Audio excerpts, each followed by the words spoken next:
Social মিডিয়াতে দেখি যে অনেক কন্টেন্ট ক্রিয়েটর বা বিভিন্ন ধরনের কনসালটেন্সি ফার্ম তারা এই ধরনের অ্যাডভার্টাইজমেন্ট করে থাকেন, স্পেশালি ফর ক্যানাডা, যে ক্যানাডাতে যাওয়ার সাথে সাথে অর্থাৎ এয়ারপোর্টে প্লেন থেকে নামার সাথে সাথে 10-12টা এমপ্লয়ার চলে আসবে, এসে আপনাকে নিয়ে টানাহেচড়া করবে যে ভাই চলেন আমার কোম্পানিতে চাকরি করেন, ভাই চলেন আমার কোম্পানিতে চাকরি করেন।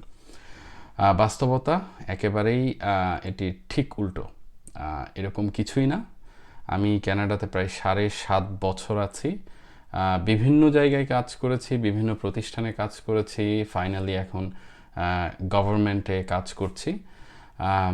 আমি কোনোদিন এরকম কোনো সিচুয়েশন দেখিনি। আমি যখন 7.5 বছর আগে আসছি তখনও এরকম কোনো সিচুয়েশন ছিল না, হুইচ ইজ এই এই এই ইনফরমেশনগুলো যারা স্প্রেড আউট করছে, which is completely wrong.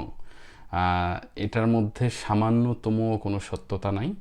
So আপনারা যদি ভেবে থাকেন যে আপনারা ক্যানাডাতে এসেই সাথে সাথে চাকরি পেয়ে যাবেন, which is a very very wrong concept. So আমার মনে হয় যে আপনারা এই বাস্তবতাগুলো আগে জেনেই তারপরে ক্যানাডাতে আসার প্রিপারেশন নেন।